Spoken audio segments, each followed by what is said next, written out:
जय हिंद दोस्तों, स्वागत है आप सभी का आपके अपने परिवार द लॉजिकल साइंस में।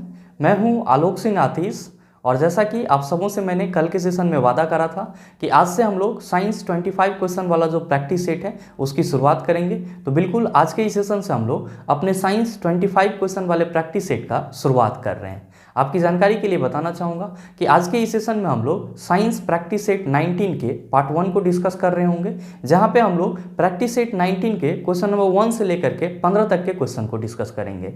और हाँ, आपकी जानकारी के लिए ये भी बताना चाहूँगा कि आज के इस सेशन का जो भी क्वेश्चन है उसका PDF आपको कहाँ मिलेगा, ये हमारे टेलीग्राम ग्रुप से मिल जाएगा, जिसका लिंक मैंने नीचे डिस्क्रिप्शन में डाल दिया है, आप वहाँ से जा करके ले सकते हैं। बहरहाल आइए अपनी सेशन की शुरुआत करते हैं और चलते हैं पहले क्वेश्चन की तरफ।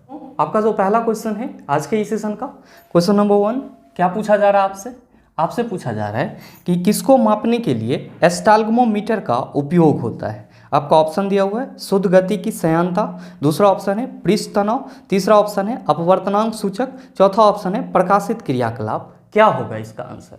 आपसे क्वेश्चन पूछा जा रहा है इन चारों में से किसको मापने के लिए एस्टाल्गमोमीटर का उपयोग किया जाता है। आप सभी ध्यान में रखेंगे कि एस्टाल्गमोमीटर का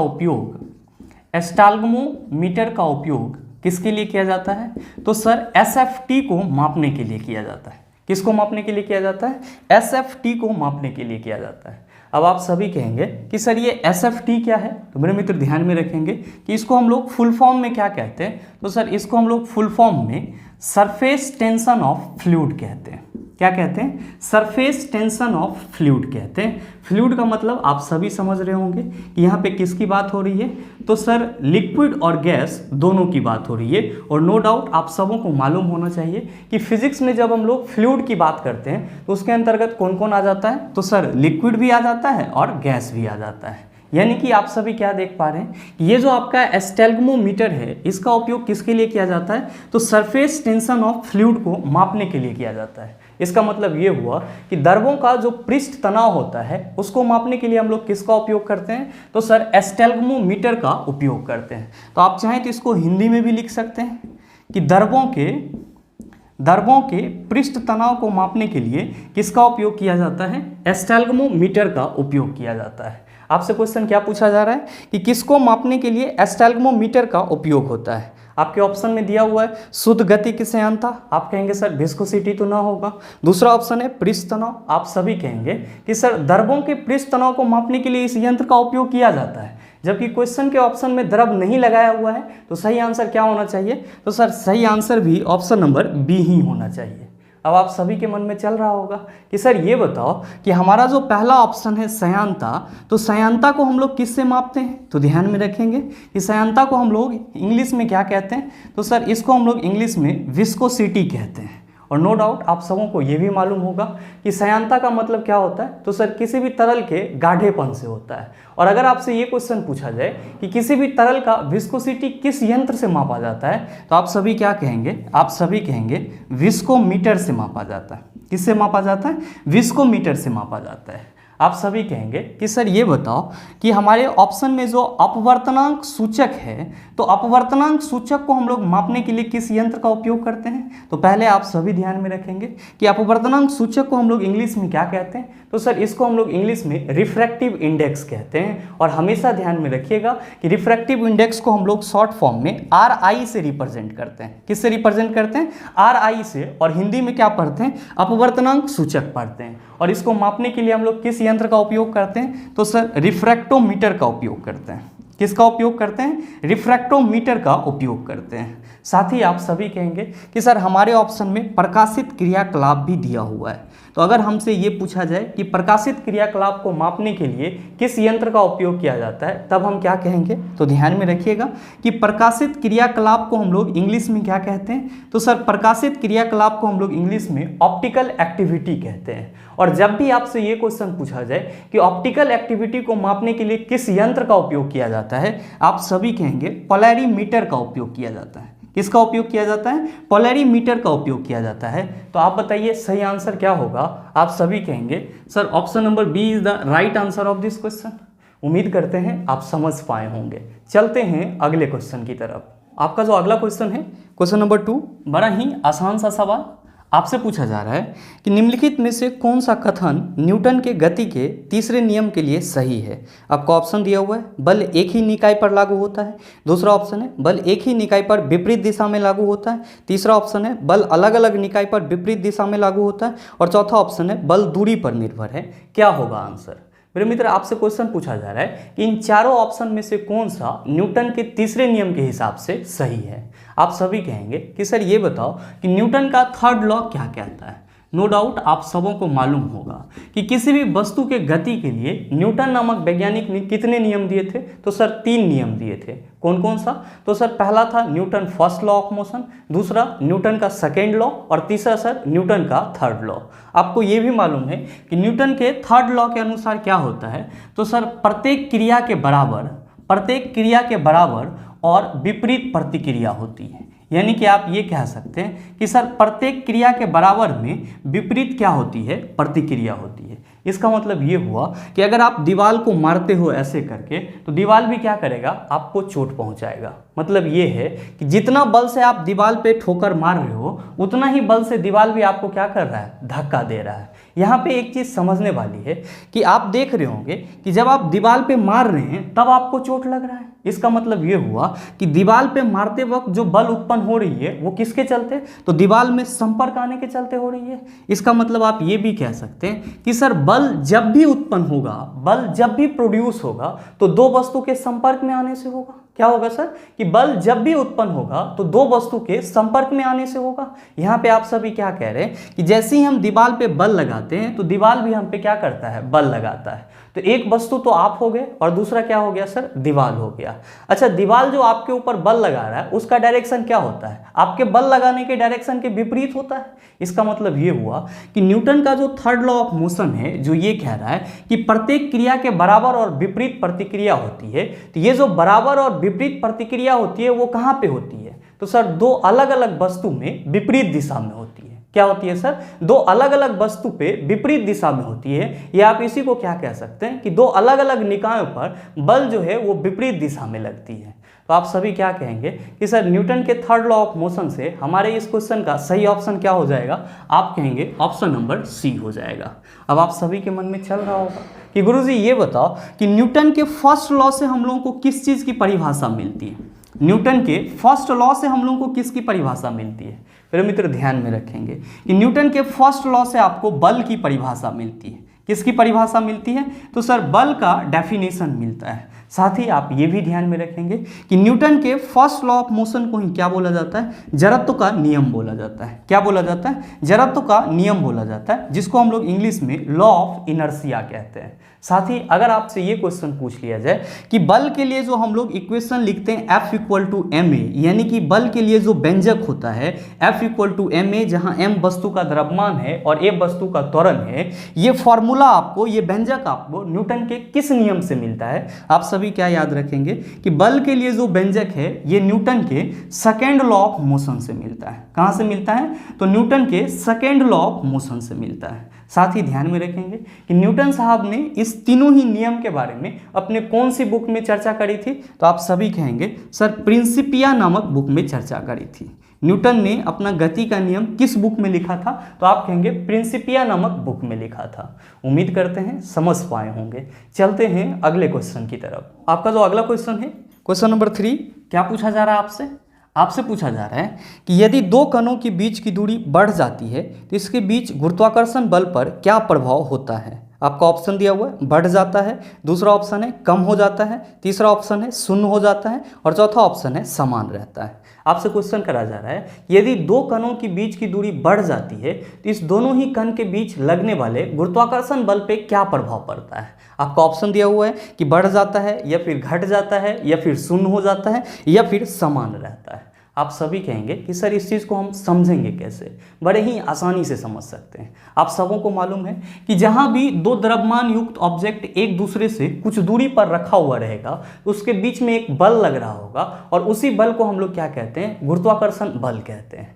मेरे मित्र, आप सबों को मालूम है कि इस दुनिया में जितने भी वस्तु हैं उन सभी में एक चीज कॉमन रहता है। वो क्या है सर? तो हर एक वस्तु में द्रव्यमान होता है। तो जाहिर सी बात है कि जिस दो कण की चर्चा हम लोग यहाँ पे कर रहे हैं उस दोनों कण में भी क्या होगा? द्रव्यमान होगा। तो थोड़ा देर के लिए हम लोग मान लेते हैं कि इसका द्रव्यमान m1 है और इसका द्रव्यमान m2 है और ये दोनों ही एक दूसरे से r दूरी पर रखा हुआ है। तो जैसा कि आप सबों को मालूम है कि गुरुत्वाकर्षण के सार्वत्रिक नियम से कि इस दोनों कणों के बीच लगने वाला बल का परिमाण क्या होगा? आप सभी कहेंगे कि सर दोनों ही वस्तु के द्रव्यमान के गुणनफल के समानुपाती होगा, जबकि इसके बीच की दूरी के वर्ग के व्युत्क्रमानुपाती होगा। इसका मतलब ये हुआ, आप सीधे सीधे कह सकते हैं कि सर यहाँ पे F जो है वो डायरेक्टली प्रोपोर्शनल होगा किसके? m1 इंटू m2 के। किसके होगा सर? m1 इंटू m2 के, यानी कि दोनों ही वस्तु के द्रव्यमान के गुणनफल के। साथ ही इनवर्सली प्रोपोर्शनल यानी कि व्युत्क्रमानुपाती किसके होगा? तो सर इसके बीच की दूरी के वर्ग का। तो आप ये कह सकते हैं कि गुरुजी यहाँ पे जो गुरुत्वाकर्षण बल के लिए फॉर्मूला हो जाएगा वो हो जाएगा F समानुपाती m1 इंटू m2 बटा आर स्क्वायर। ये समानुपाती साइन आप हटाएंगे तो आप कहेंगे सर ये हो जाएगा F equal to G m1 into m2 बटा आर स्क्वायर। यानी कि जब दो वस्तु जिसका द्रव्यमान m1 और m2 हो और एक दूसरे से r डिस्टेंस पे रखा हुआ हो तो उसके बीच में लगने वाला गुरुत्वाकर्षण बल क्या होगा? आप कहेंगे F equal to G m1 into m2 बटा आर स्क्वायर हो जाएगा। अच्छा, जरा सा आप ये बताइएगा कि यहाँ पे जो आप समानुपाती और व्युत्क्रमानुपाती का रिलेशन देख रहे हैं इससे आपको क्या समझ में आ रहा है? आप सभी कहेंगे कि सर इससे समझ में ये आ रहा है कि अगर दोनों वस्तु का द्रव्यमान बढ़ा दिया जाए, दोनों वस्तु का द्रव्यमान क्या कर दिया जाए? बढ़ा दिया जाए, तो उस दोनों ही वस्तु के बीच लगने वाला जो गुरुत्वाकर्षण बल होगा वो भी क्या होगा? बढ़ जाएगा। क्यों? क्योंकि जो यहाँ पे गुरुत्वाकर्षण बल है वो दोनों ही वस्तु के द्रव्यमान के गुणनफल के समानुपाती है और समानुपाती के केस में अगर ये बढ़ेगा तो ये भी बढ़ेगा, ये घटेगा तो ये भी घटेगा। इसका मतलब ये हुआ कि अगर द्रव्यमान बढ़ाएंगे तो गुरुत्वाकर्षण बल बढ़ेगा, द्रव्यमान घटाएंगे तो गुरुत्वाकर्षण बल घटेगा। साथ ही आप सभी यहाँ पे देख पा रहे होंगे कि यहाँ पे जो गुरुत्वाकर्षण बल है वो इसके बीच की दूरी के वर्ग के व्युत्क्रमानुपाती होती है। इसका मतलब ये हुआ कि अगर दूरी को बढ़ाया जाए, r को क्या किया जाए सर? बढ़ाया जाए, r को बढ़ाया जाए तो आप क्या कहेंगे कि सर जैसे ही दोनों कणों के बीच की दूरी को बढ़ाएंगे तो इसके बीच जो लगने वाला गुरुत्वाकर्षण बल होगा वो क्या हो जाएगा? कम होगा। काहे? तो व्युत्क्रमानुपाती का तो मतलब यही होता है कि अगर ये बढ़ेगा तो ये घटेगा, ये घटेगा तो ये बढ़ेगा। तो जाहिर सी बात है कि अगर दो कणों के बीच की दूरी को क्या कर दिया जाए सर? घटा दिया जाए तो उसके बीच जो गुरुत्वाकर्षण बल होगा वो बढ़ जाएगा। और अगर दो कणों के बीच की दूरी को बढ़ा दिया जाए तो उसके बीच जो गुरुत्वाकर्षण बल है वो क्या होगा सर? घट जाएगा, यानी कि कम हो जाएगा। तो आपसे जो क्वेश्चन पूछा जा रहा है कि यदि दो कणों के बीच की दूरी बढ़ जाती है तो इनके बीच गुरुत्वाकर्षण बल पर क्या प्रभाव होता है? आप कहेंगे सर जैसे ही दूरी बढ़ेगी गुरुत्वाकर्षण बल का प्रभाव क्या हो जाएगा? कम हो जाएगा। तो आप बताइए सही आंसर क्या होगा? आप सभी कहेंगे sir option number B is the right answer of this question. उम्मीद करते हैं समझ पाए होंगे। चलते हैं अगले क्वेश्चन की तरफ। आपका जो अगला क्वेश्चन है क्वेश्चन नंबर 4, बड़ा ही आसान सा सवाल आपसे पूछा जा रहा है कि उत्क्षेप बल और भार कार्य करते हैं। आपका ऑप्शन दिया हुआ है नीचे की ओर, दूसरा ऑप्शन है विपरीत दिशाओं में, तीसरा ऑप्शन है ऊपर की ओर, चौथा ऑप्शन है समान दिशाओं में। क्या होगा इसका आंसर? आपसे क्वेश्चन करा जा रहा है कि उत्क्षेप बल और भार कैसे कार्य करता है। मेरे मित्र आप सभी ध्यान में रखना कि उत्क्षेप बल को हम लोग इंग्लिश में क्या कहते हैं? तो सर इसी को हम लोग इंग्लिश में बियॉन्ड फोर्स कहते हैं। क्या कहते हैं? बियॉन्ड फोर्स कहते हैं। और भार को हम लोग इंग्लिश में क्या कहते हैं? तो सर वेट कहते हैं। आपसे क्या क्वेश्चन पूछा जा रहा है? आपसे पूछा जा रहा है कि उत्क्षेप बल और भार कार्य करते हैं। आप सभी कहेंगे कि सर पहले ये बताओ कि उत्क्षेप बल किसको कहते हैं। मेरे मित्र इसका बहुत ही बेहतर सा एग्जाम्पल है। जब आप बाथरूम में नहाने के लिए क्या करते हैं सर? बाल्टी में पानी भरते हैं और उसमें आप मग डुबोते हैं तो आप क्या देखते हैं कि मग आपका ऊपर की ओर आ जाता है। इसका मतलब ये हुआ कि जब किसी तरल में या किसी द्रव में किसी चीज को डुबोया जाता है, किसी चीज को क्या किया जाता है? डुबोया जाता है। तो जिस वस्तु को आप डुबोते हैं उस पे क्या होता है? तो पानी के द्वारा ऊपर की ओर एक बल लगता है। पानी के द्वारा ऊपर की ओर क्या लगता है सर? एक बल लगता है, जिसके चलते जिस वस्तु को आप डुबोना चाहते हैं वो बार बार क्या होता है सर? ऊपर की ओर आ जाता है। तो हमेशा ध्यान में रखेंगे कि किसी भी तरल के द्वारा वस्तु को ऊपर की ओर धकेलने वाला जो बल होता है उसी को हम लोग क्या कहते हैं? उत्क्षेप बल कहते हैं।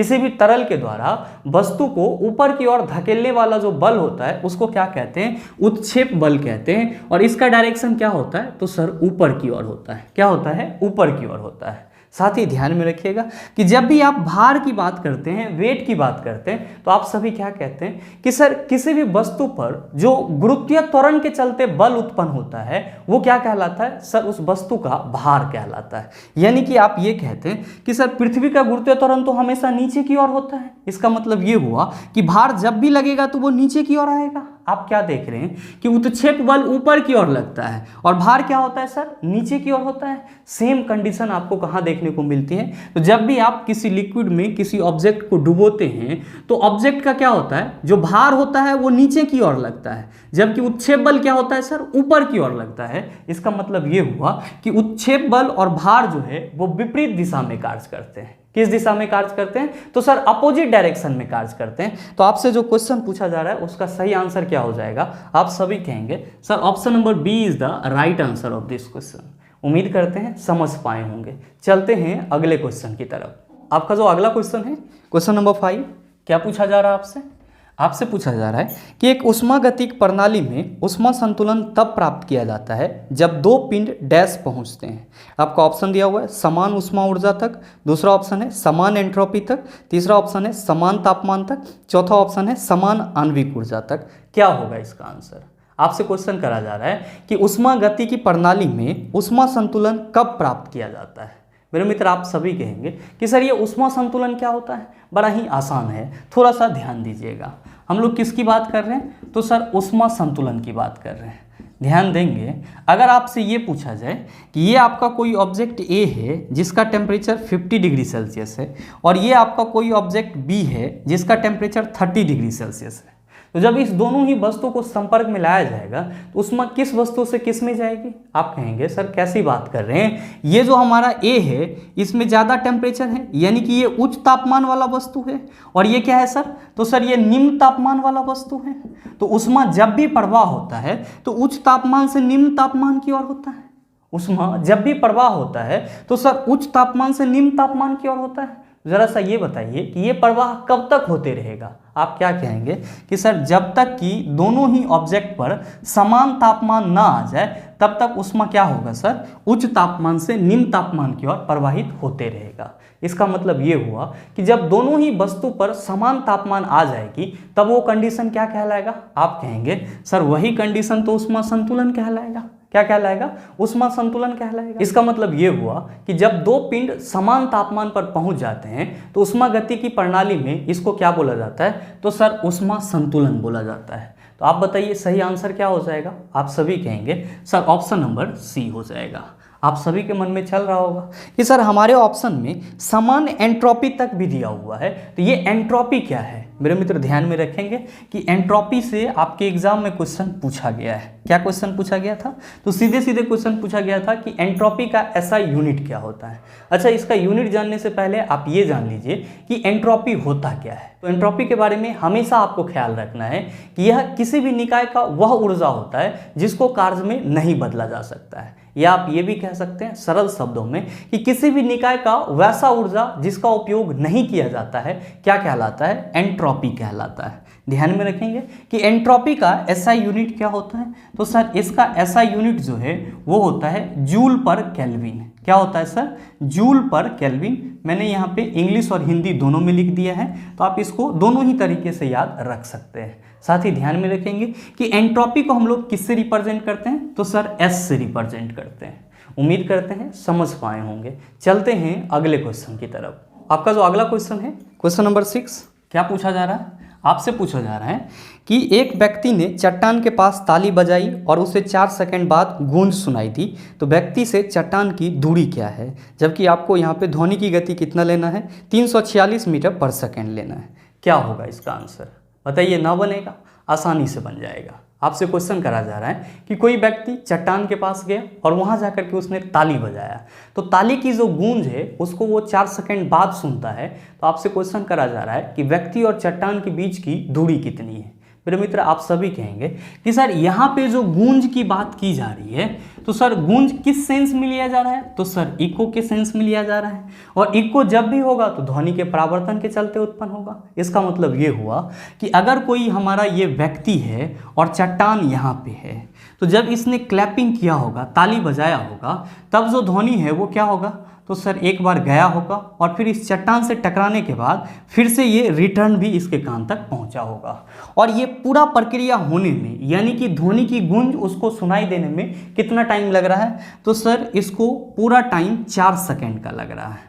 और ध्वनि का यहाँ पे स्पीड कितना है, तो सर ध्वनि का स्पीड यहाँ पे 346 मीटर पर सेकेंड है। तो आपसे क्या पूछा जा रहा है कि व्यक्ति और चट्टान के बीच की दूरी कितनी है। आप सभी कहेंगे कि सर पहले तो हम लोग यहाँ पे ये निकालेंगे कि ध्वनि को इस व्यक्ति के पास से निकल करके चट्टान तक जाने में या फिर चट्टान से रिटर्न इस व्यक्ति तक आने में कितना टाइम लग रहा है। आप सभी कहेंगे कि सर बड़ा ही आसान है कि यहाँ पे जो हमारा टाइम हो जाएगा किसी एक साइड का, यानी कि आने में या फिर जाने में, वो कितना हो जाएगा, तो सर 4/2 हो जाएगा। क्यों, क्योंकि गया भी होगा तो भी टाइम लिया होगा सर, और आया भी होगा तो उसमें भी समय लगा होगा। तो यहाँ पे टोटल समय है 4 सेकेंड, और यहाँ पे देख रहे हैं कि सर दूरी इसके द्वारा एक बार आने में और फिर जाने में कवर किया जा रहा है, तो हम काहे नहीं 4/2 कर दें, तो टाइम हमारा कितना निकल जाएगा।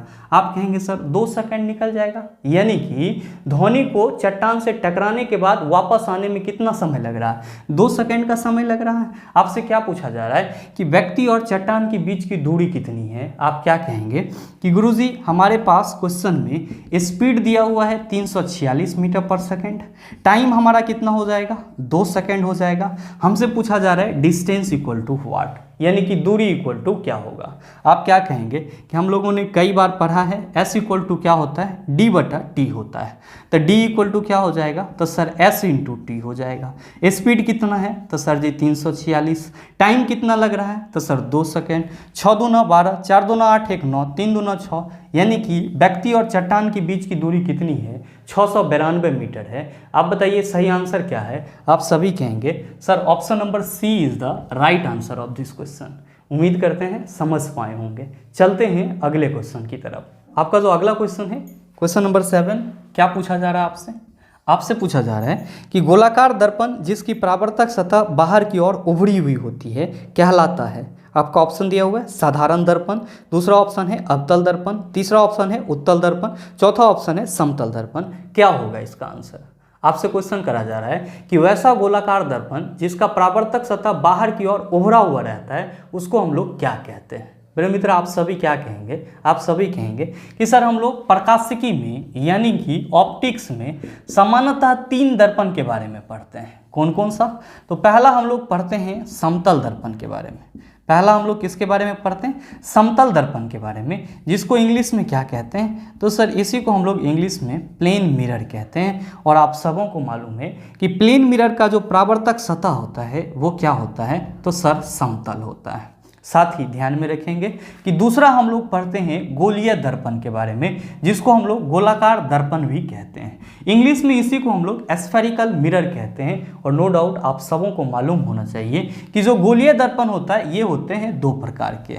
एक होता है आपका अवतल दर्पण, एक होता है आपका अवतल दर्पण, और दूसरा होता है आपका उत्तल दर्पण। दूसरा कौन सा होता है, उत्तल दर्पण। ध्यान में रखेंगे अवतल दर्पण को इंग्लिश में कनकेव मिरर बोला जाता है और उत्तल दर्पण को इंग्लिश में कन्वेक्स मिरर बोला जाता है।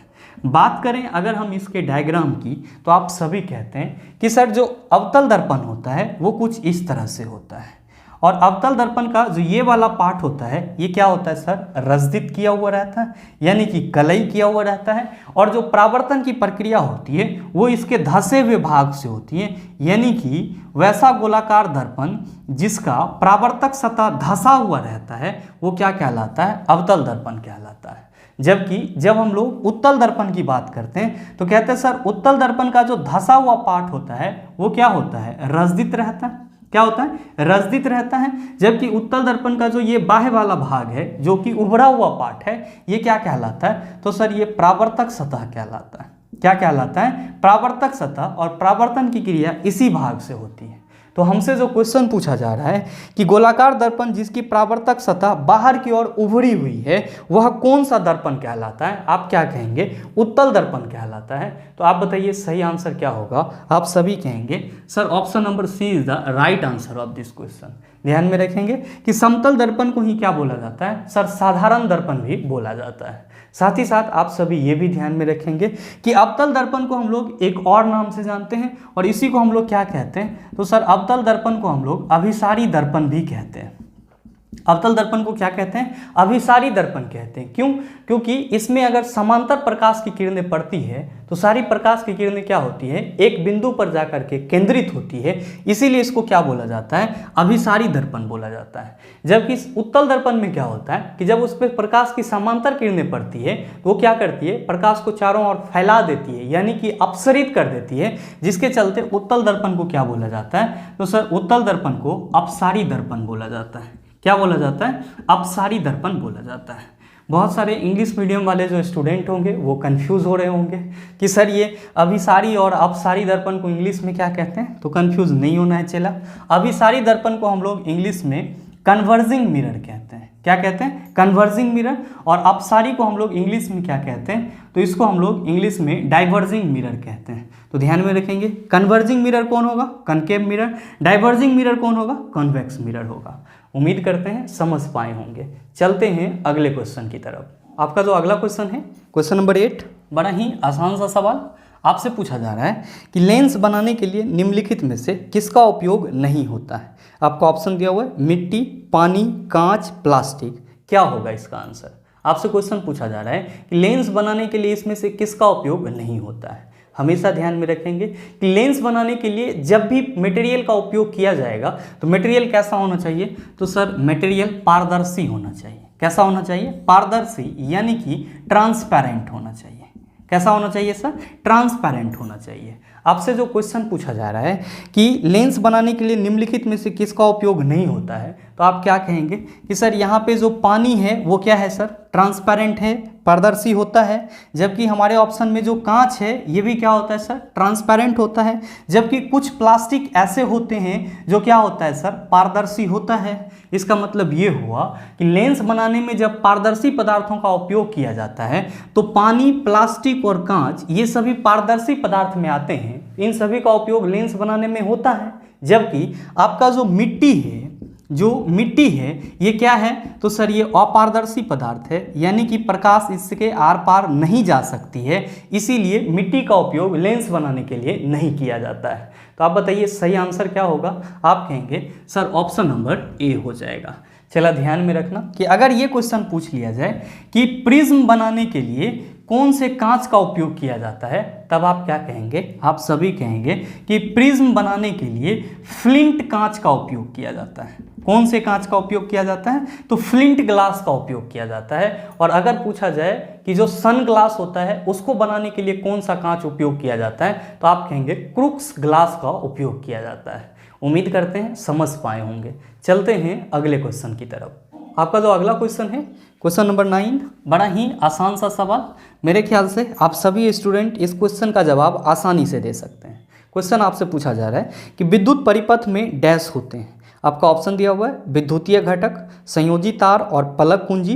दूसरा ऑप्शन है विद्युतीय घटक, संयोजी तार और सेल। तीसरा ऑप्शन है विद्युतीय घटक और संयोजी तार। और चौथा ऑप्शन है विद्युतीय घटक, संयोजी तार, सेल और पलक कुंजी।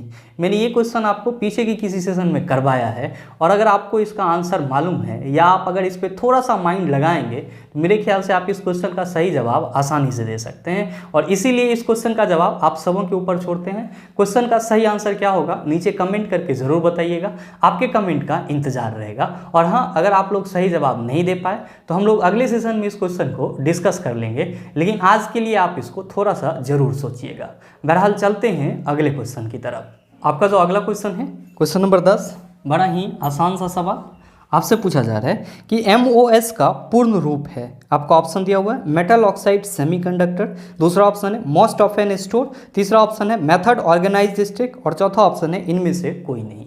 मेरे मित्र ध्यान में रखेंगे कि MOS का फुल फॉर्म ज़्यादातर जो आपके एग्जाम में लगातार पूछे जाते हैं उसका क्या सामने निकल के आता है, तो सर इसका सामने निकल के आता है मेटल ऑक्साइड सेमीकंडक्टर। क्या आता है सर? Metal oxide semiconductor. तो आपसे जो क्वेश्चन पूछा जा रहा है उसका सही आंसर क्या होगा? आप सभी कहेंगे सर ऑप्शन नंबर ए हो जाएगा। लेकिन ध्यान में रखेंगे कि अगर मिलिट्री और डिफेंस सर्विसेज की बात करेंगे, मिलिट्री और डिफेंस सर्विसेज की बात करेंगे तो वहाँ पे एमओएस का फुल फॉर्म क्या हो जाता है? तो सर वहाँ पे एमओएस का full form month of supply हो जाता है। क्या हो जाता है? मंथ ऑफ सप्लाई हो जाता है। और इसी एमओएस का अगर आप यूएस आर्मी में फुल फॉर्म की बात करेंगे, इसी एमओएस का यूएस आर्मी में आप फुल फॉर्म की बात करेंगे, तब वहाँ पे फुल फॉर्म क्या होता है सर? तब इसका फुल फॉर्म होता है military occupational, military occupational speciality, military occupational speciality. साथ ही ध्यान में रखेंगे कि इसी एमओएस का कंप्यूटर में क्या फुल फॉर्म होता है? तो सर इसी एमओएस का कंप्यूटर में फुल फॉर्म होता है Microsoft, Microsoft office specialist, Microsoft office specialist computer में एमओएस का फुल फॉर्म हो जाता है। तो ये 3-4 फुल फॉर्म होते हैं अलग अलग सर्विसेज या अलग अलग डिपार्टमेंट में, तो आप इसका भी ख्याल रख सकते हैं। बहरहाल उम्मीद करते हैं आप समझ पाए होंगे। चलते हैं अगले क्वेश्चन की तरफ। आपका जो अगला क्वेश्चन है क्वेश्चन नंबर 11, बड़ा ही हलवा सा सवाल आपसे पूछा जा रहा है कि एक हाइड्रोजन एटम में कितने न्यूट्रॉन होते हैं? आपका ऑप्शन दिया हुआ है 1, 2, 3, कुछ नहीं। क्या होगा इसका आंसर? आपसे क्वेश्चन पूछा जा रहा है कि एक हाइड्रोजन एटम में कितने न्यूट्रॉन होते हैं, यानी कि n इक्वल टू व्हाट। आप सभी क्या कहेंगे कि गुरुजी हम सबों को मालूम है कि हाइड्रोजन में केवल और केवल, केवल और केवल क्या रहता है? तो सिर्फ और सिर्फ इसमें एक प्रोटॉन रहता है, यानी कि हाइड्रोजन में न्यूट्रॉन नहीं रहता है। तो आपसे जो क्वेश्चन पूछा जा रहा है उसका सही आंसर क्या होगा? आप कहेंगे ऑप्शन नंबर डी हो जाएगा। अब आप में से कुछ मित्रों के मन में चल रहा होगा कि हम कैसे मान लेंगे कि इसमें न्यूट्रॉन नहीं होता है। तो भाई ये बहुत ही आसान है। आप सबों को मालूम है कि हाइड्रोजन का परमाणु भार कितना होता है? हाइड्रोजन का परमाणु भार कितना होता है? आप कहते हैं 1। अच्छा, इसका परमाणु संख्या कितना होता है? तो आप कहते हैं परमाणु संख्या सर 1 होता है। अच्छा ये बताइए कि किसी भी परमाणु का जो परमाणु संख्या होता है वो किसके बराबर होता है? आप कहते हैं गुरुजी परमाणु संख्या प्रोटॉन की संख्या के बराबर होता है। किसके बराबर होता है? प्रोटॉन की संख्या के बराबर होता है। आप सभी क्या कहते हैं कि परमाणु भार को हम लोग ए से रिप्रेजेंट करते हैं और ए इक्वल टू फॉर्मूला होता है प्रोटॉन प्लस न्यूट्रॉन, यानी कि किसी भी परमाणु का जो परमाणु भार होता है वो उस परमाणु में उपस्थित प्रोटॉन और न्यूट्रॉन का योग होता है। आप कह रहे हैं कि हाइड्रोजन का परमाणु भार 1 होता है और परमाणु संख्या 1 होता है और परमाणु संख्या प्रोटॉन की संख्या के बराबर है और हाइड्रोजन में केवल 1 प्रोटॉन होता है। इसका मतलब ये हुआ कि अगर हम इस फॉर्मूला के अकॉर्डिंग चलें तो हाइड्रोजन का एटॉमिक भार कितना होगा? 1 होगा। यहाँ पे प्रोटॉन की संख्या कितना होगा? तो आप कहेंगे सर परमाणु संख्या प्रोटॉन की संख्या के बराबर होती है और आपने यहाँ पे बताया भी है कि केवल 1 प्रोटॉन होता है, तो प्रोटॉन की संख्या की जगह पे 1 आ जाएगा। तो 1 इक्वल टू 1 प्लस n हो जाएगा। जब आप सॉल्व करेंगे तो आप कहेंगे 1 माइनस 1 हो जाएगा, ये कट के क्या हो जाएगा? 0, यानी कि हाइड्रोजन में कितने न्यूट्रॉन होते हैं? आप कहेंगे 0 न्यूट्रॉन होते हैं। उम्मीद करते हैं समझ पाए होंगे। चलते हैं अगले क्वेश्चन की तरफ। आपका जो अगला क्वेश्चन है क्वेश्चन नंबर 12, क्या पूछा जा रहा है आपसे? आपसे पूछा जा रहा है कि वह विजातीय मिश्रण जिसमें विलय के कण घुलते नहीं हैं बल्कि पूरे माध्यम में निलंबित बने रहते हैं डैश कहलाता है। आपका ऑप्शन दिया हुआ है असंतृप्त विलयन, दूसरा ऑप्शन है सस्पेंशन, तीसरा ऑप्शन है कोलाइड और चौथा ऑप्शन है संतृप्त विलयन। क्या होगा इसका आंसर? आपसे क्वेश्चन पूछा जा रहा है कि वैसा विजातीय मिश्रण, वैसा विसमांगी मिश्रण जिसमें विलय के कण घुलते नहीं हैं बल्कि पूरे माध्यम में निलंबित रहते हैं, वो किस टाइप का विलयन कहलाता है? मेरे मित्र आप सबों को मालूम होना चाहिए कि जो हम लोग विलयन की बात करते हैं तो विलयन कितने प्रकार के होते हैं? ध्यान में रखेंगे। विलयन को हम लोग इंग्लिश में क्या कहते हैं? तो सर इसी को हम लोग इंग्लिश में सॉल्यूशन कहते हैं। और नो डाउट आप सबों को मालूम होगा कि जो विलयन है इसको हम लोग 3 कैटेगरीज में डिवाइड करते हैं। पहला होता है ट्रू सॉल्यूशन। पहला कौन सा होता है? True solution. और ये जो ट्रू सॉल्यूशन होता है इसमें विलायक और विलय पूरी तरह से क्या हो जाते हैं? डिसॉल्व हो जाते हैं, यानी कि इसमें आपको विलय के कण दिखेंगे नहीं। जबकि आपका जो दूसरा कैटेगरी होता है वो होता है सस्पेंशन। वो क्या होता है? सस्पेंशन, जिसको हम लोग हिंदी में क्या कहते हैं? तो सर इसको हम लोग हिंदी में निलंबन कहते हैं। और ध्यान में रखेंगे कि निलंबन क्या है, तो सर ये एक प्रकार का विसमांगी यानी कि विजातीय मिश्रण होता है और इसमें जो विलय के कण होते हैं वो आपको दिखते रहेगा, यानी कि पूरी तरह से डिसॉल्व नहीं होता है। और आपका जो तीसरा विलयन होता है वो होता है कोलाइडी सॉल्यूशन। क्या होता है सर? कोलाइडी सॉल्यूशन, या इसी को आप इंग्लिश में क्या कहते हैं? कोलाइडल सॉल्यूशन कहते हैं। और ध्यान में रखेंगे कि कोलाइडल सॉल्यूशन वैसा सॉल्यूशन होता है जिसके कणों का साइज ट्रू सॉल्यूशन और सस्पेंशन दोनों के कणों के साइज के बीच का होता है। आप कहेंगे इसका एग्जाम्पल क्या हो सकता है? तो मेरे मित्र ध्यान में रखिएगा कि जो आप शरबत बनाते हैं यानी कि चीनी और पानी को घोलते हैं, वो आपका कौन से विलयन का एग्जाम्पल है? आप कहेंगे ट्रू सॉल्यूशन का। और जो कीचड़ वाला पानी होता है जिसको आप इंग्लिश में मडी वाटर कहते हैं, कीचड़ वाला जो पानी होता है वो किसका उदाहरण होता है? तो सर सस्पेंशन का उदाहरण होता है, यानी कि निलंबन का उदाहरण होता है। और जो आपका कोलाइडल सॉल्यूशन होता है उसका एग्जाम्पल कौन होता है? तो सर रक्त है, दूध है, ये सब किस टाइप के सॉल्यूशन कहलाते हैं? कोलाइडल सॉल्यूशन कहलाते हैं। ध्यान में आप ये भी रखेंगे कि इन तीनों ही विलयन के कैटेगरी में सिर्फ और सिर्फ जो आपका ट्रू सॉल्यूशन होता है इसका नेचर कैसा होता है? तो सर समांगी होता है। बाकी इस दोनों का ही नेचर कैसा आपको मिलेगा? तो सर विसमांगी मिलेगा। कैसा मिलेगा? विसमांगी, यानी कि हेट्रोजीनियस मिलेगा। आप क्या देख पा रहे हैं कि इन तीनों में ही सिर्फ और सिर्फ निलंबन का कण क्या होगा? दिखाई पड़ेगा। और निलंबन आपका क्या है? एक प्रकार का विजातीय यानी कि विसमांगी मिश्रण है। तो आपसे जो क्वेश्चन पूछा जा रहा है कि वह विजातीय मिश्रण जिसमें विलय के कण घुलते नहीं हैं बल्कि पूरे माध्यम में निलंबित बने रहते हैं, डैश कहलाता है। आप क्या कहेंगे? सस्पेंशन कहलाता है, जिसको हिंदी में क्या बोला जाता है? निलंबन बोला जाता है। तो आप बताइए कि सही आंसर क्या हो जाएगा? आप सभी कहेंगे sir option number B is the right answer of this question. ध्यान में रखिएगा, आपके एग्जाम में कभी कभी ये क्वेश्चन भी पूछ लिया जाता है कि ट्रू सॉल्यूशन के कणों का साइज कितना होता है। तो आप सभी याद रखेंगे कि 10⁻⁻8 सेंटीमीटर होता है। और अगर आपसे ये पूछा जाए कि सस्पेंशन के कणों का साइज कितना होता है, तो आप कहेंगे 10⁻⁻5 सेंटीमीटर होता है।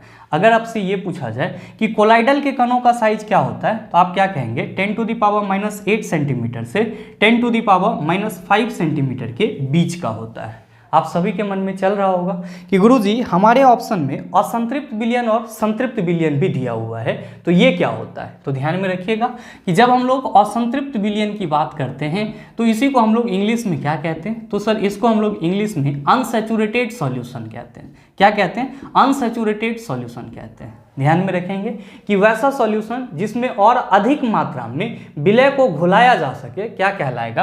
असंतृप्त विलयन कहलाएगा। और ध्यान में रखेंगे कि जब आप संतृप्त विलयन की बात करते हैं यानी कि सैचुरेटेड सॉल्यूशन की बात करते हैं, संतृप्त विलयन को हम लोग इंग्लिश में क्या कहते हैं? सैचुरेटेड सॉल्यूशन कहते हैं। तो संतृप्त विलयन आपका वैसा विलयन होता है जिसमें विलय की और अधिक मात्रा नहीं घुल सकती है।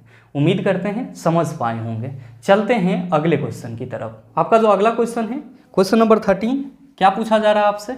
आपसे पूछा जा रहा है कि अमोनियम क्लोराइड के एक अणु में कितने परमाणु होते हैं? आपका ऑप्शन दिया हुआ है 5, दूसरा ऑप्शन है 7, तीसरा ऑप्शन है 4, चौथा ऑप्शन है 6। क्या होगा इसका आंसर? आपसे क्वेश्चन करा जा रहा है कि अमोनियम क्लोराइड जिसको हम लोग नौसादर बोलते हैं उसके एक अणु में कितने परमाणु होते हैं? आप सभी कहेंगे कि सर इसका फॉर्मूला क्या होता है? तो मेरे मित्र ध्यान में रखिएगा कि अमोनियम क्लोराइड का फॉर्मूला NH4Cl होता है। और जहाँ कहीं भी NH4Cl लिखा हुआ है तो आप सभी क्या समझेंगे? आप सभी समझेंगे कि ये अमोनियम क्लोराइड का एक अणु है। क्या है सर? एक अणु है, यानी कि एक मॉलिक्यूल्स है। ध्यान में रखिएगा, इसी को हम लोग क्या कहते हैं? तो सर नौसादर कहते हैं। और आपसे क्वेश्चन करा जा रहा है कि अमोनियम क्लोराइड के एक अणु में कितने परमाणु हैं। इसका मतलब ये हुआ कि यहाँ पे जो अमोनियम क्लोराइड का अणु आपको दिख रहा है इसमें अलग अलग तत्व के जो परमाणु हैं उसकी टोटल संख्या कितनी है? आप सभी क्या कहेंगे? आप सभी कहेंगे कि गुरुजी यहाँ पे जो NH4 है इसी को क्या बोला जाता है? अमोनियम बोला जाता है। NH4 को क्या बोला जाता है सर? तो अमोनियम बोला जाता है। साथ ही साथ क्या है सर? क्लोरीन है। ध्यान देंगे कि यहाँ पे अमोनियम क्लोराइड में नाइट्रोजन के कितने परमाणु हैं? आप कहेंगे सर 1 परमाणु है। हाइड्रोजन के कितने परमाणु हैं? 4 परमाणु हैं। क्लोरीन के कितने परमाणु हैं? तो सर 1 परमाणु है। अगर आप सबको जोड़ेंगे तो क्या कहेंगे? आप कहेंगे कि गुरुजी अमोनियम क्लोराइड के एक अणु में टोटल परमाणु की संख्या 6 है। तो सही आंसर क्या होगा? आप कहिएगा sir option number D is the right answer of this question. उम्मीद करते हैं समझ पाए होंगे। चलते हैं अगले क्वेश्चन की तरफ। आपका जो अगला क्वेश्चन है क्वेश्चन नंबर 14, क्या पूछा जा रहा है आपसे? आपसे पूछा जा रहा है कि तरल अवस्था से गैसीय अवस्था में रूपांतरण को क्या कहा जाता है? आपका ऑप्शन दिया हुआ है ऑक्सीकरण, दूसरा ऑप्शन है ऊर्ध्वपातन, तीसरा ऑप्शन है वाष्पीकरण, चौथा ऑप्शन है संघनन। क्या होगा इसका आंसर? आपसे क्वेश्चन करा जा रहा है कि तरल अवस्था से गैसीय अवस्था में जो परिवर्तन होता है इस प्रक्रिया को क्या कहा जाता है? आपका पहला ऑप्शन दिया हुआ है ऑक्सीकरण। आप सभी कहेंगे कि सर ऑक्सीकरण को हम लोग इंग्लिश में ऑक्सीडेशन कहते हैं। क्या कहते हैं? ऑक्सीडेशन कहते हैं। तो जब किसी भी रासायनिक अभिक्रिया में ऑक्सीजन ऐड होता है, ऑक्सीजन जुड़ता है, तब उस प्रक्रिया को हम लोग क्या कहते हैं? ऑक्सीकरण कहते हैं। तो जाहिर सी बात है कि हमारे इस क्वेश्चन में ऑक्सीकरण आंसर नहीं होगा। काहे? तो हमसे पूछा जा रहा है कि जब कोई तरल किस में बदल जाता है? गैस में बदल जाता है, तब इस प्रक्रिया को क्या कहा जाता है? आपका दूसरा ऑप्शन है ऊर्ध्वपातन। आप कहेंगे कि सर ऊर्ध्वपातन को हम लोग इंग्लिश में क्या कहते हैं? तो सर इसको हम लोग इंग्लिश में सब्लिमेशन कहते हैं। और सब्लिमेशन में क्या होता है? तो सर इसमें कोई ठोस बिना द्रव अवस्था में आए सीधे किस में बदल जाता है? तो सर गैस अवस्था में बदल जाता है। तो यानी कि ठोस जब सीधे गैस में बदल जाता है तो उस प्रक्रिया को हम लोग क्या कहते हैं? ऊर्ध्वपातन कहते हैं। और अभी जो आपने पिछले क्वेश्चन में अमोनियम क्लोराइड नौसादर का एग्जाम्पल देखा था, वो किसका उदाहरण है? तो सर ऊर्ध्वपातित पदार्थ का उदाहरण है। इसका मतलब ये हुआ कि अगर आप अमोनियम क्लोराइड को गर्म करते हैं तो वो ठोस से सीधे किस में बदल जाएगा? गैस में बदल जाएगा। आपसे क्वेश्चन क्या पूछा जा रहा है कि तरल से गैस में बदलेगा तब क्या कहलाएगा? ध्यान दीजिएगा कि आपका तीसरा ऑप्शन है वाष्पीकरण। तीसरा क्या है सर? वाष्पीकरण, जिसको आप इंग्लिश में क्या कहते हैं? तो गुरुजी एकरे हम लोग इंग्लिश में इवापोरेशन कहते हैं। इसमें क्या होता है? तो सर इसमें कोई भी द्रव किसी भी तापमान पर धीरे धीरे किस में बदलना शुरू हो जाता है? तो सर गैस में बदलना शुरू हो जाता है। ध्यान में रखिएगा कि द्रव को ही हम लोग क्या कहते हैं? तो सर तरल कहते हैं। वाष्पीकरण प्रक्रिया में क्या हो रहा है? तो द्रव यानी कि तरल किस में बदल जा रहा है? सर गैस में बदल जा रहा है। तो आपसे जो क्वेश्चन पूछा जा रहा है कि तरल अवस्था से गैसीय अवस्था में रूपांतरण को क्या कहा जाता है, आप क्या कहेंगे? वाष्पीकरण, इवापोरेशन कहा जाता है। सही आंसर क्या होगा? ऑप्शन नंबर सी हो जाएगा। आप कहेंगे कि सर हमारे चौथे ऑप्शन में संघनन था, इसको आपने छोड़ दिया। तो मेरे मित्र ध्यान में रखिएगा कि संघनन को हम लोग इंग्लिश में कंडेंसेशन कहते हैं। और जब भी आपका कोई गैस ठंडा होता है तो किस में बदल जाता है? तो सर द्रव में बदल जाता है। तो गैस का ठंडा होने पर द्रव में बदलने की प्रक्रिया क्या कहलाती है? संघनन कहलाती है, यानी कि कंडेंसेशन कहलाता है। उम्मीद करते हैं समझ पाए होंगे। चलते हैं अगले क्वेश्चन की तरफ। आपका जो अगला क्वेश्चन है क्वेश्चन नंबर 15, क्या पूछा जा रहा है आपसे? आपसे पूछा जा रहा है कि निम्न में से विषय की पहचान करें। यहाँ पे विषय नहीं होगा, विषय को काट करके आप लोग विषम लिख लीजिएगा। क्वेश्चन क्या पूछा जा रहा है कि निम्न में से विषम की पहचान करें, यानी कि चारों ऑप्शन में से कौन सा अलग है उसकी पहचान करना है। आपका पहला ऑप्शन है सोडियम हाइड्रोक्साइड, दूसरा ऑप्शन है कॉपर हाइड्रोक्साइड, तीसरा ऑप्शन है आपका अमोनियम हाइड्रोक्साइड और चौथा ऑप्शन है जिंक हाइड्रोक्साइड। और आपको बताना है कि इन चारों में से कौन सा अलग है। हमेशा ध्यान में रखेंगे कि जो आपका जिंक हाइड्रोक्साइड है ZnOH2 है, ये क्या है? तो सर ये एक प्रकार का उभयधर्मी हाइड्रोक्साइड है। क्या है सर? उभयधर्मी हाइड्रोक्साइड है, जिसको हम लोग इंग्लिश में क्या कहते हैं? तो सर इसी को हम लोग इंग्लिश में एम्फोटेरिक हाइड्रोक्साइड कहते हैं।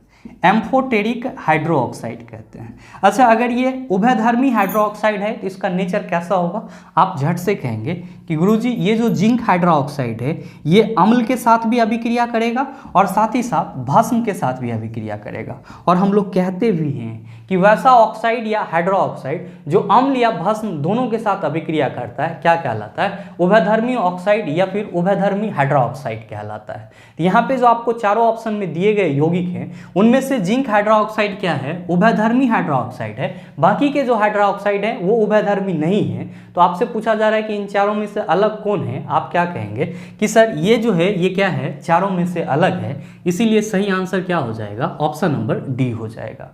ध्यान में रखिएगा कि जो आपका NaOH है सोडियम हाइड्रोक्साइड, ये क्या है? तो सर एक प्रकार की बेस है। ऐसे आप सभी समझ सकते हैं कि सर यहाँ पे सब में OH लगा हुआ है। तो जिस किसी भी यौगिक में OH लगा हुआ रहे यानी कि हाइड्रोक्साइड आयन रहे, वे सब के सब किस कैटेगरी में आते हैं? तो सर वे सब के सब बेस के कैटेगरी में यानी कि भस्म के कैटेगरी में आते हैं। तो सोडियम हाइड्रोक्साइड क्या है, एक प्रकार का भस्म है। कॉपर हाइड्रोक्साइड भी क्या है, तो सर ये भी एक प्रकार का भस्म है। और NH4OH क्या है, तो सर ये भी क्या है, एक प्रकार का भस्म है। और ध्यान में रखिएगा कि जो आपका NH4OH है इसको हम लोग अमोनियम हाइड्रोक्साइड कहते हैं और इसका यूज कहाँ पे किया जाता है, तो गुरुजी क्लीनिंग एजेंट के रूप में किया जाता है। किसके रूप में किया जाता है, क्लीनिंग एजेंट के रूप में किया जाता है। उम्मीद करते हैं समझ पाए होंगे। साथ ही उम्मीद करते हैं कि यहाँ तक के जितने भी क्वेश्चन थे उन सभी को आप आसानी से समझ पाए होंगे। अब इस टाइप का प्रश्न अगर आपको दोबारा दे दिया जाए तो मेरे ख्याल से आप उसका जवाब भी आसानी से दे सकते हैं। साथ ही उम्मीद ये भी करते हैं कि ये वीडियो आपको अच्छा लगा होगा। अगर आपको वीडियो अच्छा लगा तो वीडियो को लाइक कीजिएगा, ज़्यादा से ज़्यादा शेयर कीजिएगा और हाँ, अगर आप चैनल पर नए हैं तो सब्सक्राइब करके बेल आइकन दबा लीजिएगा ताकि इस तरह के एग्जाम रिलेवेंट वीडियो का नोटिफिकेशन सबसे पहले आपके पास पहुँचे और आप उसको सबसे पहले देख पाओ। मिलते हैं फिर हम लोग कल के 10:30 बजे वाले सेशन में इसी के पार्ट 2 में। तब तक के लिए best of luck. Thank you. Have a nice day.